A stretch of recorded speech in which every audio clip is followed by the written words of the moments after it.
You'll never build anything real. My wife said that into her phone, laughing, not knowing I was standing in the hallway behind her. That was a Tuesday in September.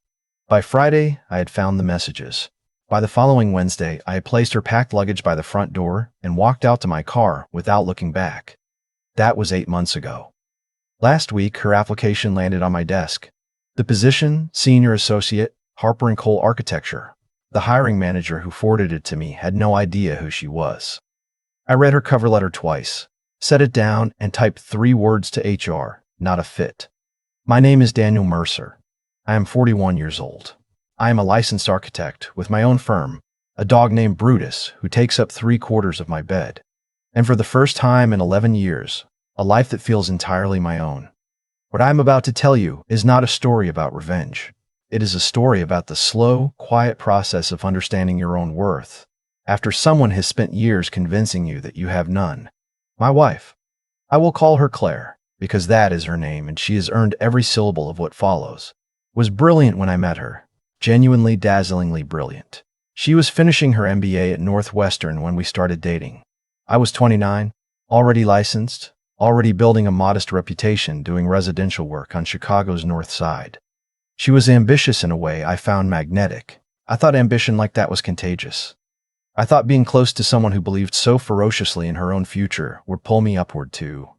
For a while, it did. In our first 3 years together, I landed the 2 largest contracts of my career. I started a partnership with my college friend Marcus. Claire and I bought a house in Lincoln Park, a narrow 3-story with a back deck. I rebuilt myself over one long summer. We got married on a Saturday in June with 80 people in attendance and a reception that went until 2 in the morning. I remember thinking, standing there watching her dance with her father, that I had somehow gotten everything exactly right. I cannot tell you the precise moment it began to shift. That is the nature of what I now understand to be emotional erosion. It does not arrive with a declaration. It seeps in through the smallest cracks. The first crack I remember was the night I told her about a Regional Design Award I had been nominated for. We were eating dinner, and she looked up from her plate, tilted her head slightly and said, "That's the one for residential work? I thought you were trying to move into commercial." Not congratulations. Not that's wonderful. Just a quiet redirection toward something I was not yet doing, as if what I had accomplished was already insufficient. I laughed it off. I told myself she was just thinking ahead. The cracks widened slowly. When my partner Marcus and I presented our first commercial project, a mixed-use building in Wicker Park, to a city planning board and received approval, I called Claire from the parking garage, voice probably embarrassingly loud with excitement. "Did they have any concerns?" she asked.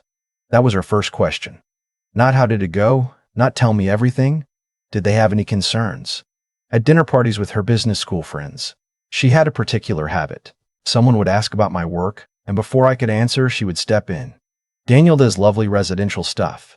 Very detail-oriented. Not exactly the scale that changes a city, but the clients love him." Then she would smile at me like she had paid me a compliment. The people across the table would nod politely and pivot back to her, and I would sit with the phrase "not exactly the scale that changes a city" sitting in my chest like a swallowed stone. I stopped mentioning my projects after a while. It felt safer. It felt like protecting something I cared about from a draft that might extinguish it. The bedroom became its own landscape of small diminishments. She was not cruel in obvious ways. She was simply absent, physically present but somewhere else entirely. And when I reached for her, she would sometimes sigh in a way that communicated inconvenience so clearly, it might as well have been a spoken sentence. Afterward, on the increasingly rare occasions when there was an afterward, she would get up immediately and go to her phone, standing in the bathroom doorway scrolling through email. And I would lie there in the dark, wondering what I had done wrong, wondering what was missing in me that made me so easy to turn away from. I tried. I want to say that plainly.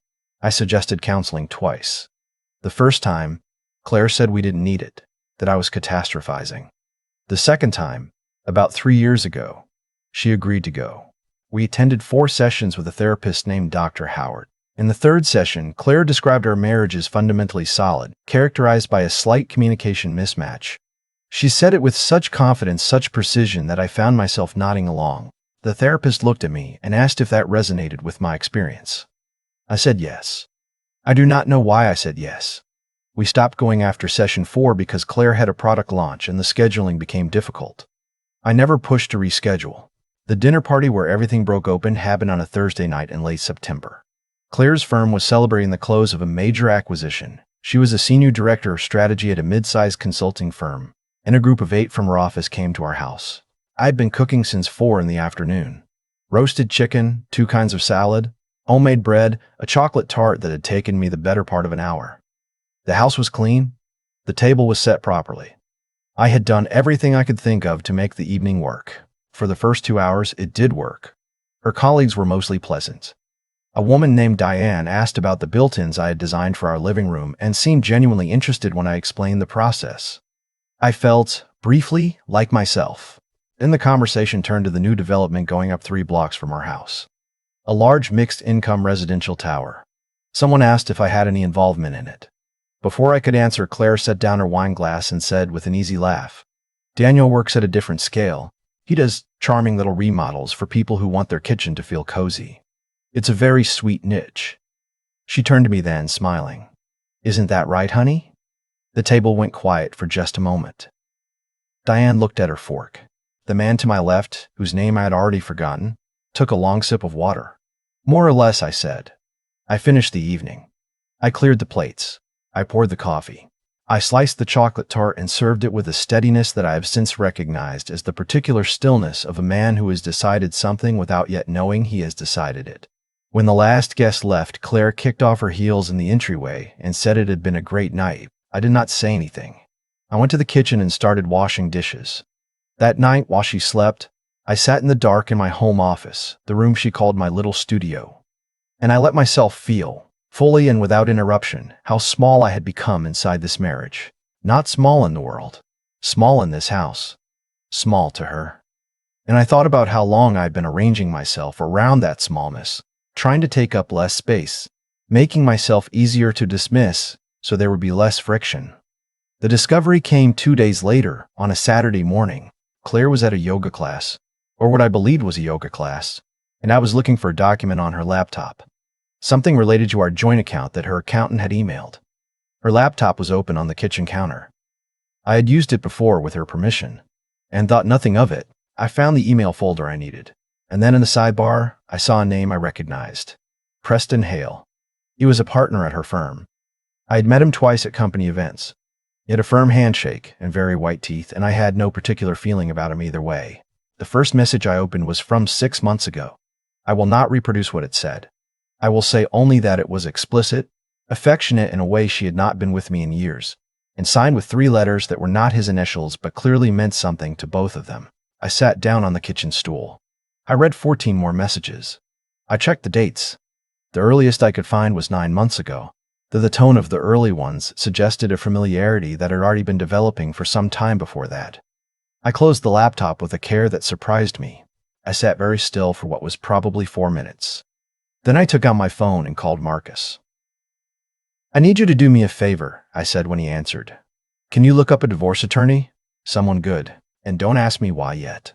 Marcus, who has known me since we were 22 and who does not waste words, said, "I know too. I'll send you both their numbers in 10 minutes. He did not ask why until I was ready to tell him, which was 3 days later. That is the kind of friend Marcus is. I am not sure I would have gotten through what followed without him. The next 2 weeks were the most precisely planned I have ever lived. I am an architect. I think in systems, in structures, in the careful arrangement of load-bearing elements. I applied all of that to what came next. I opened a personal bank account on Monday. I transferred my share of our joint savings, we had contributed equally, which made it straightforward, and redirected my direct deposits. On Wednesday, I met with one of the attorneys Marcus had recommended, a woman named Janet Flores who had calm eyes and spoke to me like I was an intelligent adult, which was more than I was used to. She walked me through the process and told me what to document. I documented it. I said nothing to Claire. I came home, ate dinner, watched television, went to bed. She noticed nothing. That told me something too. The confrontation happened on a Tuesday evening. I had chosen the evening deliberately. Her firm's big quarterly report had been submitted that morning, which meant she would be relaxed, off guard, coming down from a week of pressure. I made dinner, her favorite, pasta with a sauce that took 2 hours. The good bottle of wine we had been saving. She came home in a good mood. She talked about the quarterly report, about how well the presentation had gone, about Preston Hale's comments during the debrief. She said his name without flinching. I listened and nodded and opened the wine. After dinner, I placed a folder on the table, not the laptop, not screenshots on a phone. A printed folder, organized chronologically. I had thought about how I wanted this to go, and I wanted it to be something she could not minimize by calling it a breach of privacy.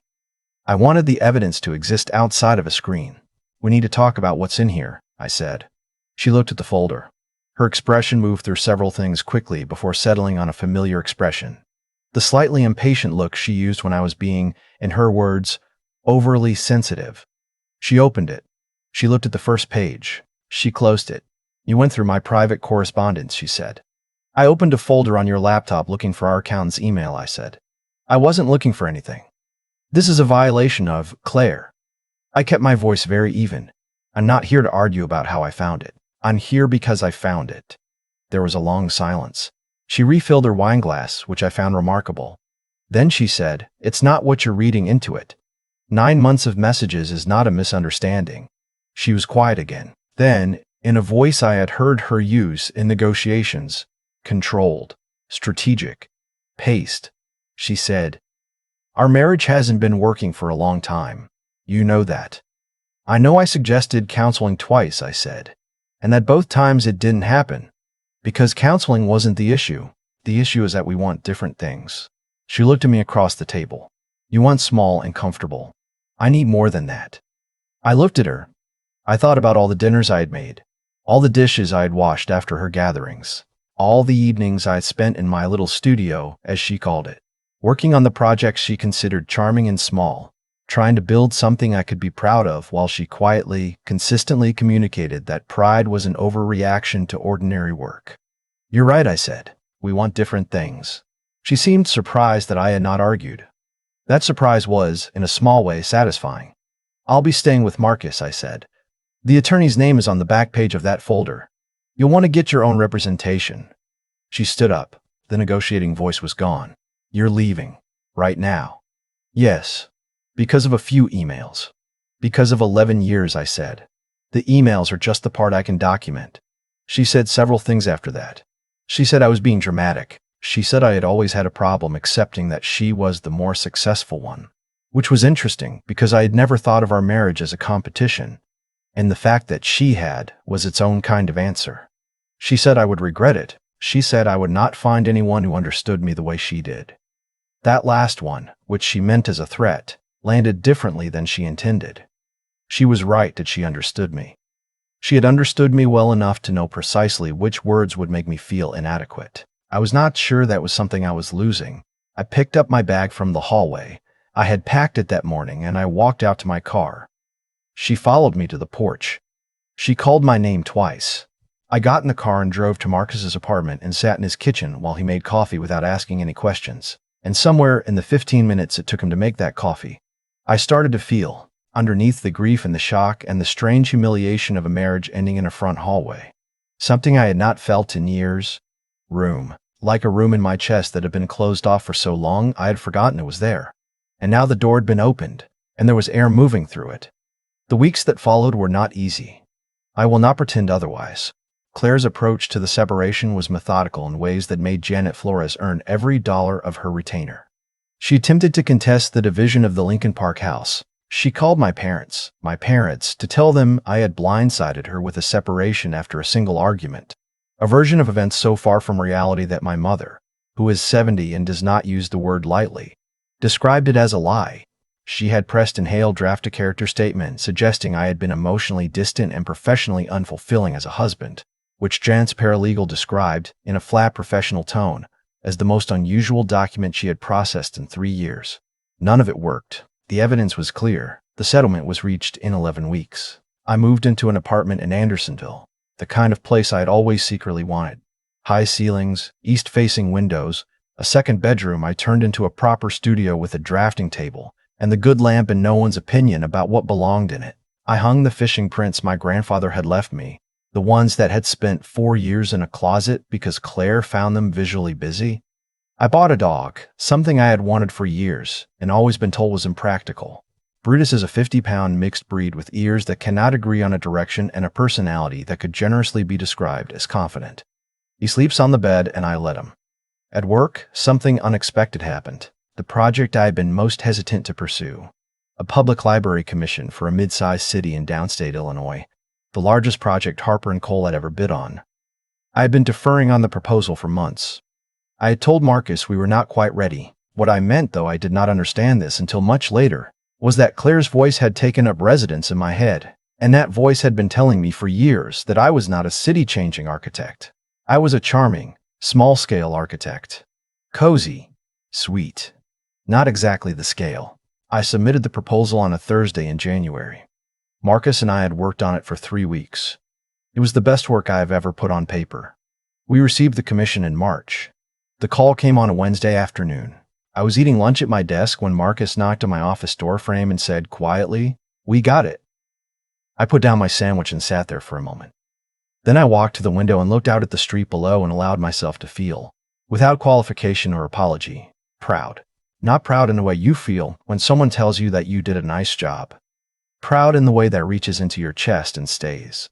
My team noticed the change in me before I fully noticed it myself. The senior associate who had worked with me for 6 years said, after a particularly good client presentation, "I don't know what's different about you lately, but it's working. You're clearer, more decisive."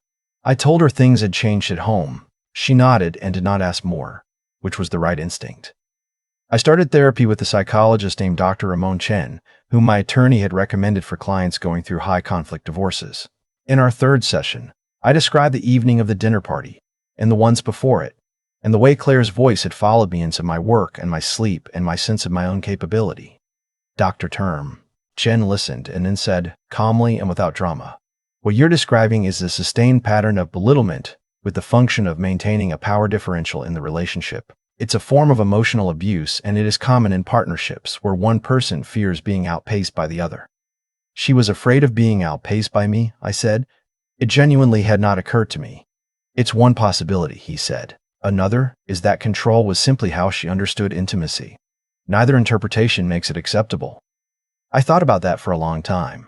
I think about it still. 4 months after the separation, I met a woman named Teresa at a housewarming party Marcus threw for a friend from college. She was a civil engineer who had grown up in Tucson and had opinions about load-bearing structures and mid-century furniture and a particular brand of green tea that she described with a specificity I found immediately endearing. On our second date, I mentioned the library commission. She asked me to describe the design. I talked for 20 minutes. She did not once redirect the conversation toward herself. I am not going to tell you that she was the point of this story, because she was not. The point was something I understood about 6 weeks into living alone, on a Sunday morning when I was making breakfast for myself, and Brutus was barking at something in the alley, and the apartment was full of morning light and the fishing prints were on the wall, and the drafting table was covered with the early sketches for the library interior. The point was this. I had believed, for most of 11 years, that Claire's estimation of me was something I had to earn my way out of. I had believed I was the problem. Too small, too residential, too comfortable, not enough of whatever enough was supposed to look like. I had made myself quieter and more accommodating and more careful, and it had not worked, because accommodation was never what was needed. What was needed was to leave. The day her application came across my desk, I read her cover letter and I felt almost nothing. Not anger, not satisfaction, a kind of dull clarity. The way you feel when you have been waiting for something you knew was coming. She had listed the library commission in her notes in our firm. Harper & Cole recently secured a significant public works contract, she had written, indicating a trajectory that aligned with my interests in large-scale impact. I thought about that phrase, large-scale impact, and about the evening she had described my work as charming little remodels in front of her colleagues. And I forwarded her application to HR with a note that said we were looking for candidates whose professional philosophy aligned with our firm's culture, and that on review I did not believe this application was the right fit. I signed my name. I closed the email. I went back to work. I do not know what she felt when she received that response. I have not heard from her directly since the divorce was finalized. I do not think about her often, and when I do, it is less with bitterness than with something closer to bewilderment. The particular bewilderment of a person who has found old photographs of himself looking tired in ways he did not recognize at the time. I was tired for a long time. I was tired and I'd mistaken it for normal. The library breaks ground in April. My name is on the placard. I'm 41 years old, and I'm just getting started.